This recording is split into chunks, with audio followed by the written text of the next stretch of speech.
You saw by the opening shot of the 22-foot fiberglass boat burning. That was a part of a very big change here on the farm a few years back. Well, good afternoon, everyone. Welcome back to Sid's Blue Sky Farm. It is a cloudy and very windy Thursday afternoon here. We are up in about the mid-70s, which is unusual for this time of year.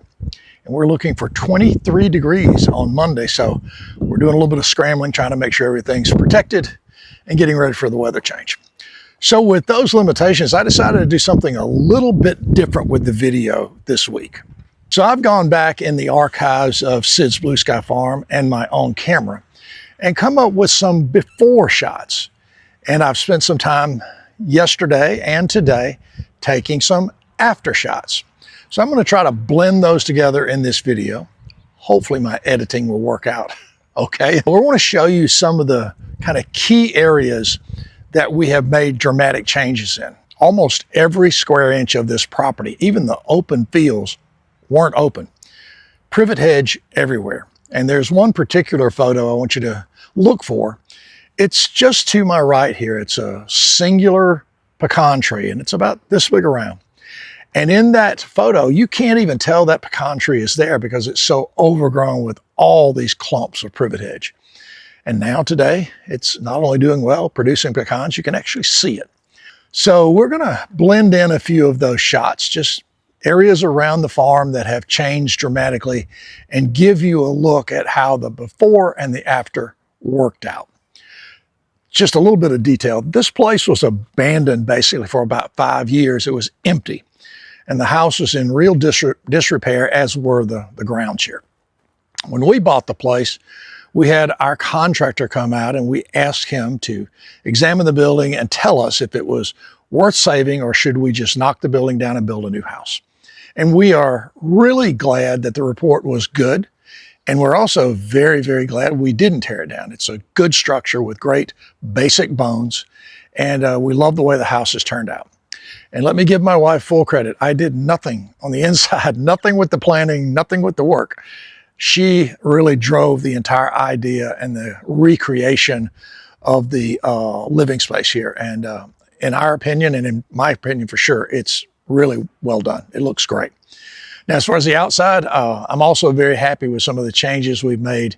We have spent an awful lot of hours riding tractors and riding skid steers and on the other end of chainsaws, cutting things down and trying to get this place really back into good shape. So let's stop wasting time. Let's get this whole thing rolling, and you can take a look at these photos and we'll come back and close out in just a second.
as I look through these photos, it's just shocking to me, some of the changes.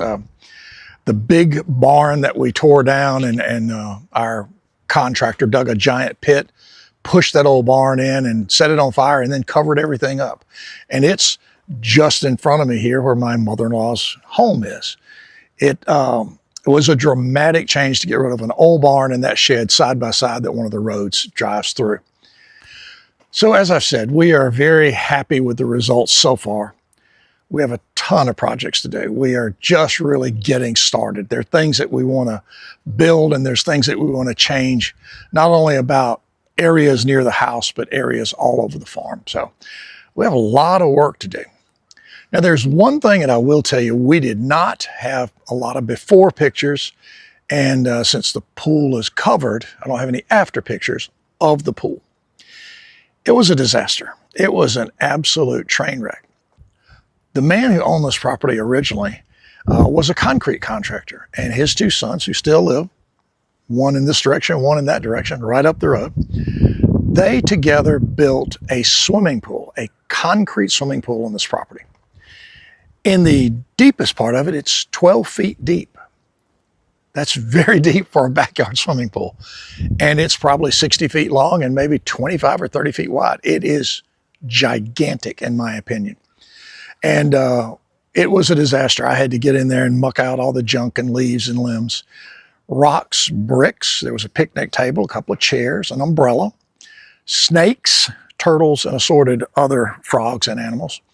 But we survived that. It was probably the toughest renovation on the outside that I did here, but we got through it, went in and power washed everything, and then we decided to paint it.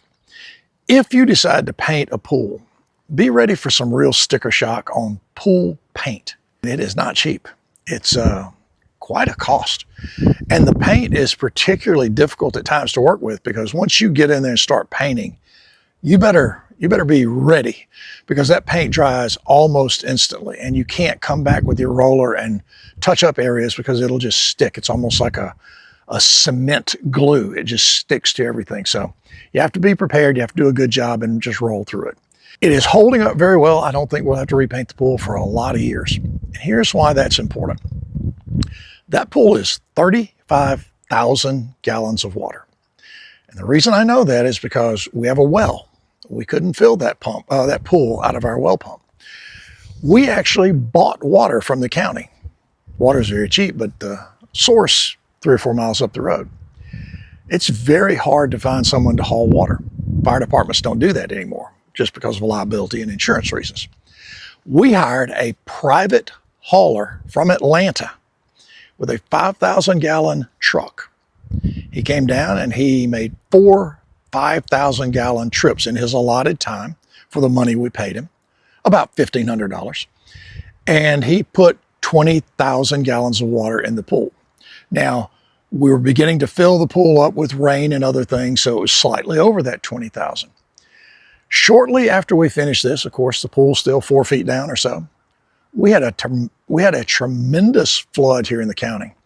Washed out roads and bridges and culverts all over. But one good thing it did, it filled the pool.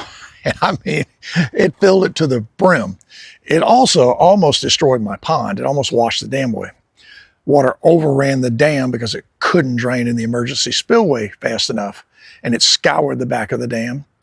And I really was afraid we were going to lose that pond by the dam breaking. But we survived it. And the pond is steady and that area has been repaired, I think, well enough to get us through.